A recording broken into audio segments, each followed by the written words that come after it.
walking around these walls.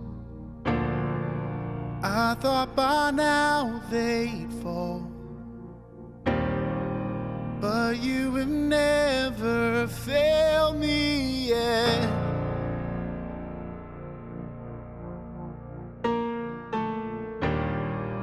Waiting for change to come, knowing the battle's won, for you have never failed me yet.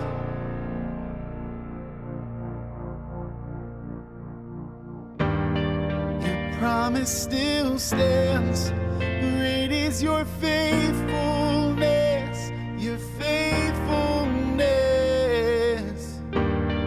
I'm still in your hands, this is my confidence, you never failed me yet.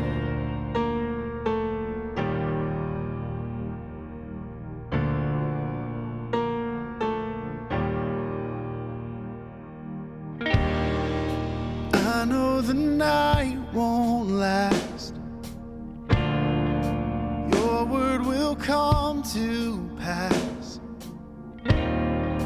My heart will sing your praise again.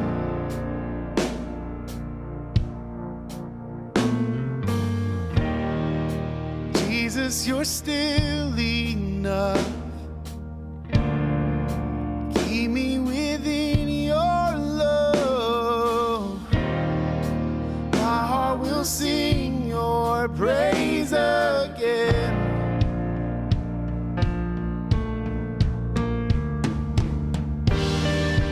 Promise still stands, great is your faithfulness, your faithfulness.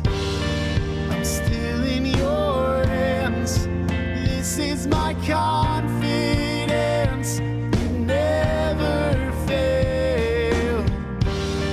Your promise still stands, great is your faithfulness, your faithfulness.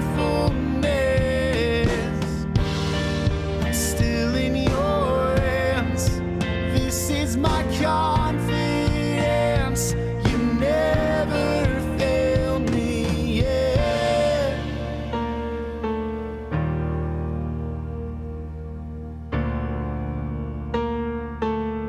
Oh,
promise still stands, great is your faithfulness, your faithfulness.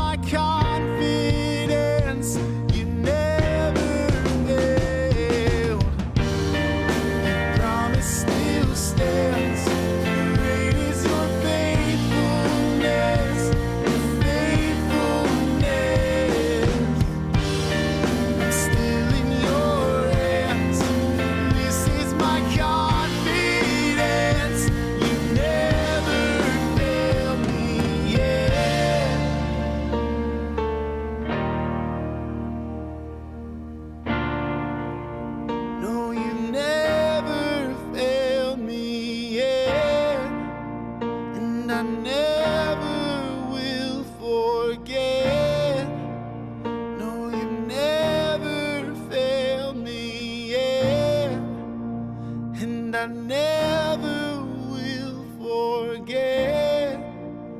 Oh, you never failed me yet.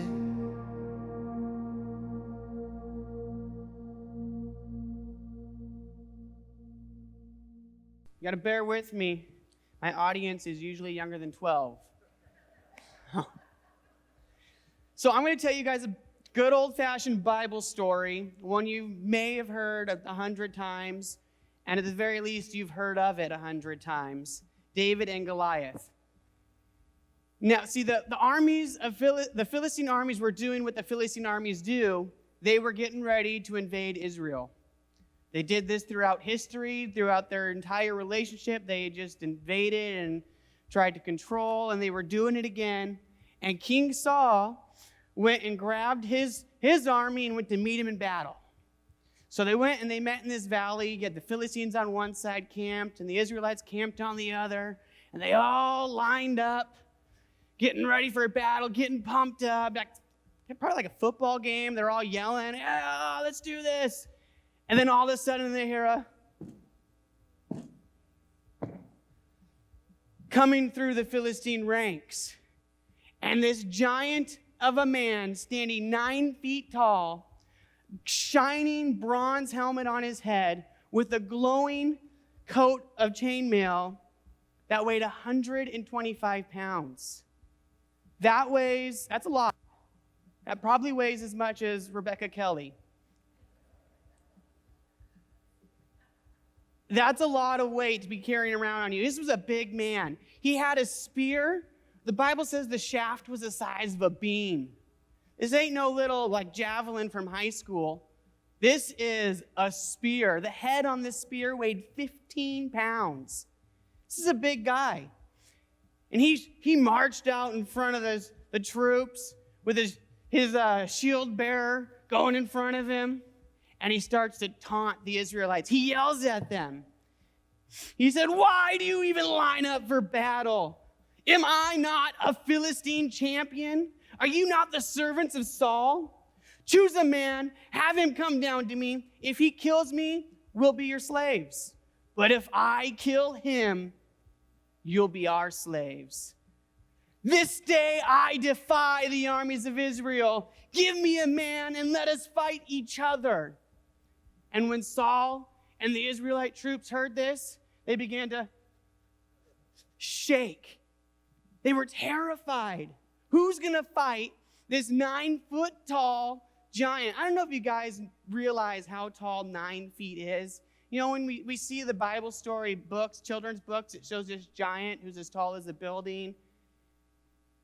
9 feet tall is almost as tall as these center backdrops here.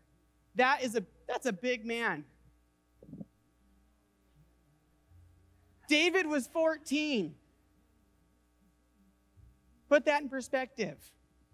He's a big, big man. The army was terrified. What are we going to do? How can we fight this man? So they ran and hid back in their tents. Don't come out. He might get us. But David's father, Jesse, was an old man who had 8 sons.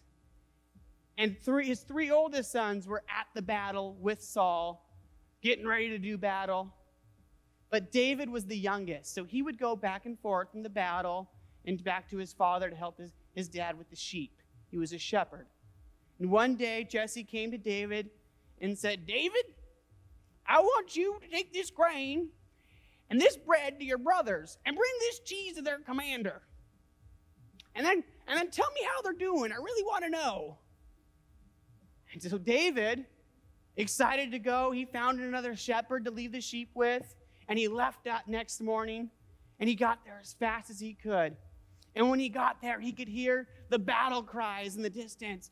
Oh, getting ready for battle, getting ready to line up to go fight the Philistines. And so he drops his stuff off with the guy who holds all the supplies, and he runs to greet his brothers. And when he gets there, he sees this giant of a man taunting. "Why do you even line up? Send a man down to fight me. I I defy the armies of Israel. As he did every morning and every evening for 40 days. This has been going on for 40 days. No one has fought yet. I've never been to a war, but I feel like you're supposed to fight. But they were too afraid. They were terrified. But David, he wasn't terrified. Everybody started to run away. And then David heard one of the soldiers say, "Did you see that giant? The king said he'd give a huge reward to any man who would kill him. He'd give him his daughter as a wife. He'd make his family tax exempt for the rest of their lives." And David said, "What? What do you get for ending the defiance of Israel? What?" He was kind of mad. He was confused.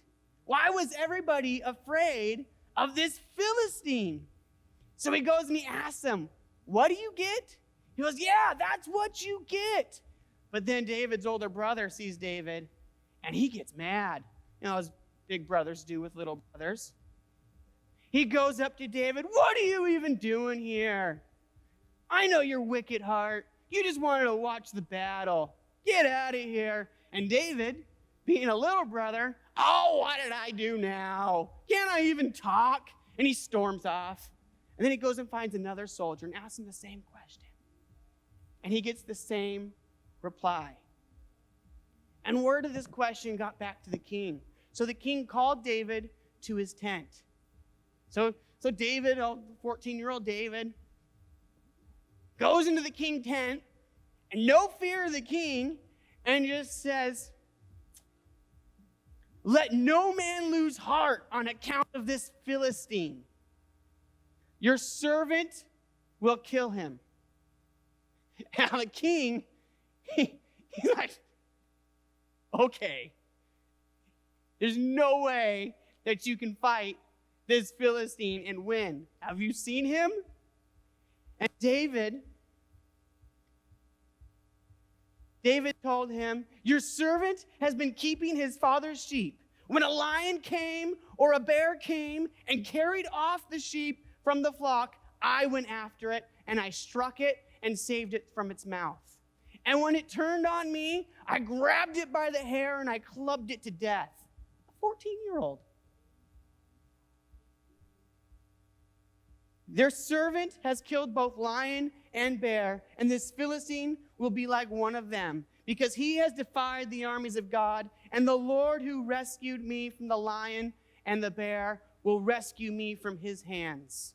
And the king, being impressed with this young man's speech, "Okay, go. May the Lord be with you. But before you do, you got to suit up, because that just isn't going to do." So he gives him his own armor. He puts on his bronze helmet, and they put on this big coat of chainmail, weighing him down a little, and straps on the sword. And then David tries to move, and he just can't, because he's only 14 and he's not used to wearing armor. He said, "I can't wear this." And he strips it off. He said, "I'm not used to it." So he walked down to the stream, which I imagine is probably in the middle of this valley where they're getting ready to have this battle. And he kneels down and picks up 5 perfectly smooth stones and sticks them in his bag, his little pouch.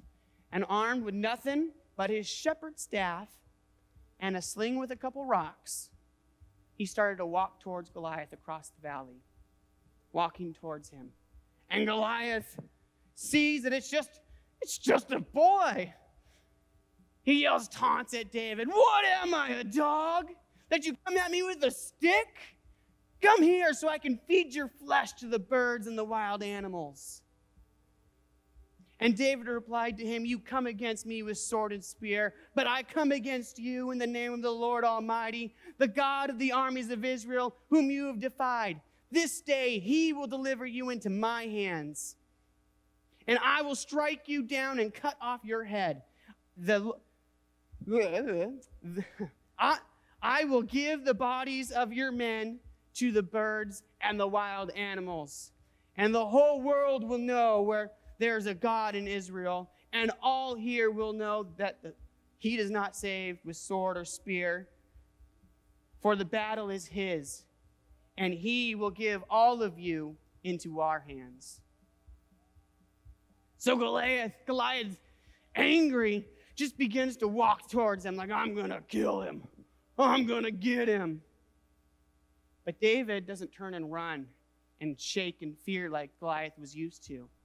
He ran at Goliath. He charged him. He pulled his rock out of his pouch, slipped it into his sling. Crack! Hits Goliath right in the forehead. The Bible said he fell on his face. The rock sunk in. It didn't just bounce off him. It sunk into his forehead. Onto his face.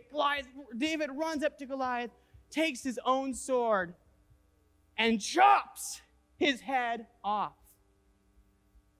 And with this, the entire army of Israel got their courage back. And they began to roar, and they charged, and they chased down those Philistines. They ran them down. Now, we've probably heard this story multiple times, and if you haven't heard the whole story, you've probably at least know of the story. But what does the story actually teach us? And usually we say, well, God can use anybody, even a small boy.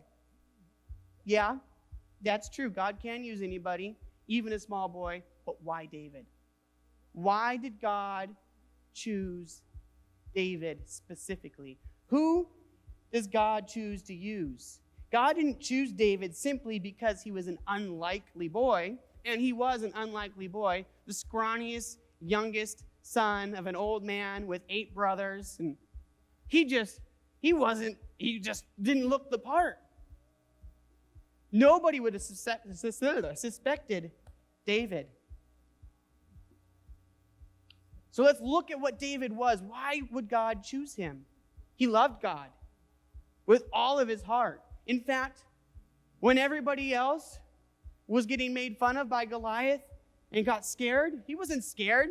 He was mad for God. Who does this Philistine think he is, talking about the armies of God this way? He can't talk about God like that. He wasn't afraid. The entire army shook in fear. David wasn't afraid. He wasn't afraid when he walked into the king's tent. He was fearless. He had courage because he had faith. He had faith that God would come through for him, and God was holding it in his hands. He said, God will deliver him into my hands.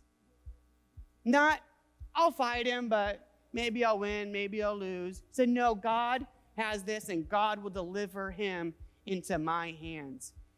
Total confidence, total courage. This scrawny punk little kid was ready to take on the giant. He was willing.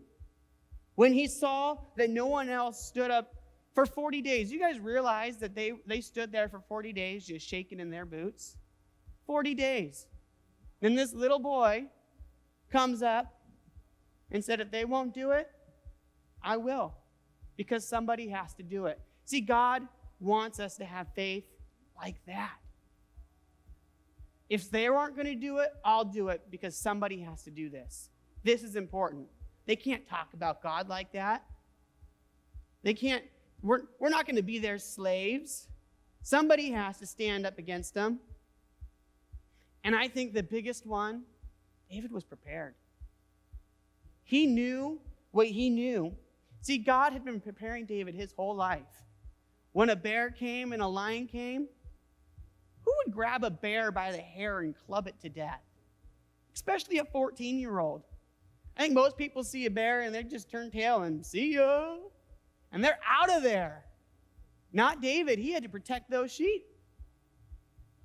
He grabbed them and he clubbed them. Said, not today. No, not in my house.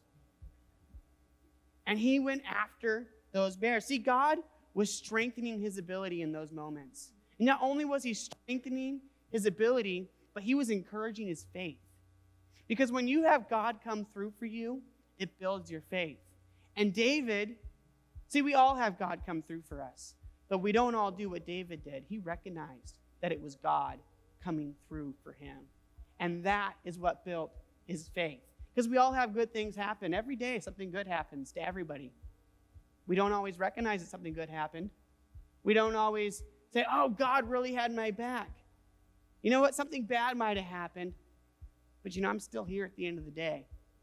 God brought me through this.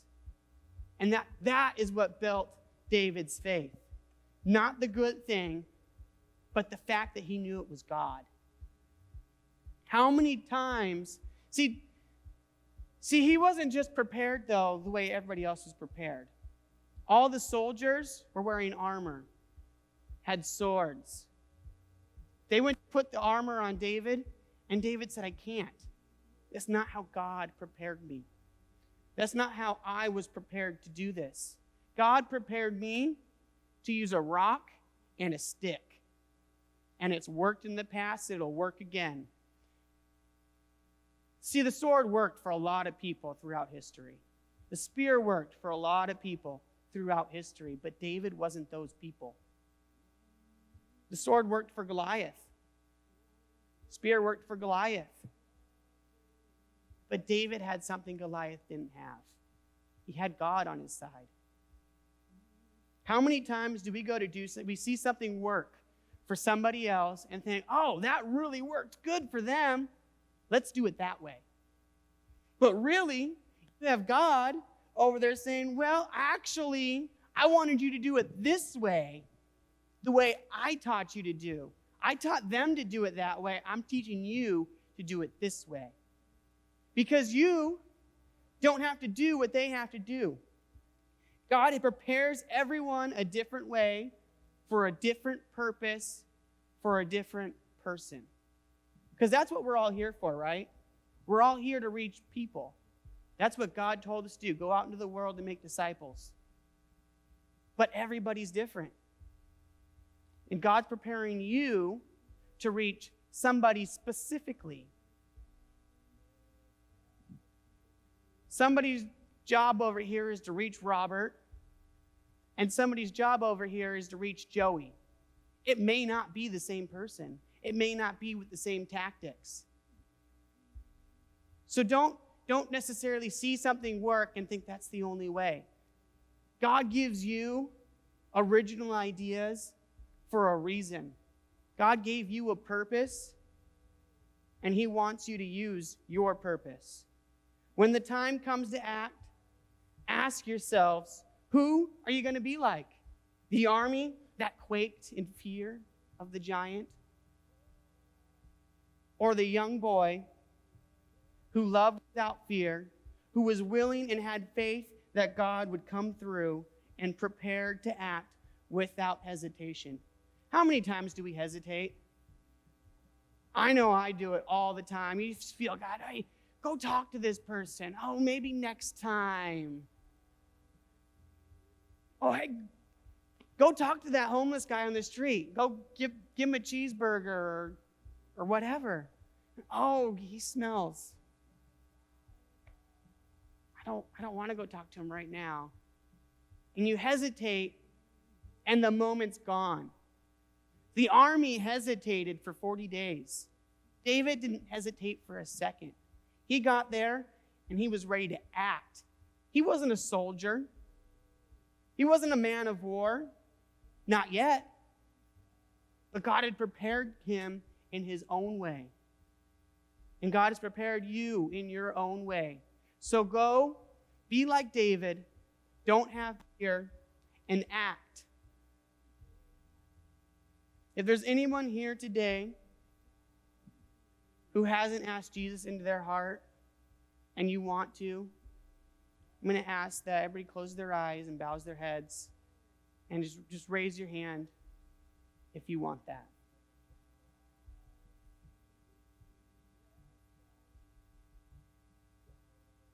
Okay, I don't see any hands, so I assume you guys are all saved. Now, is there anybody here who doesn't feel like they have the courage of David or the faith of David and wants to?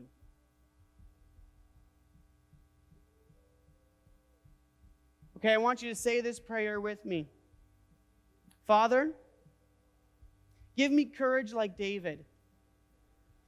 Give me faith to stand against the giant. Make me strong where others aren't.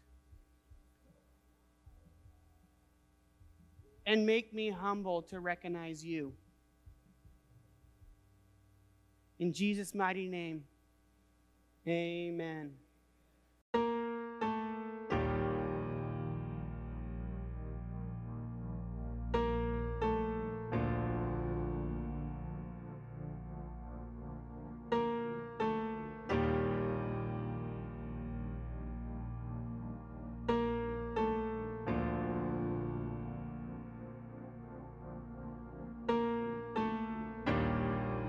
Walking around these walls,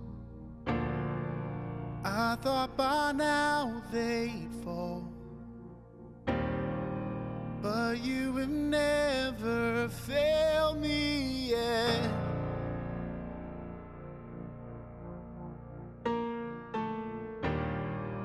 Waiting for change to come,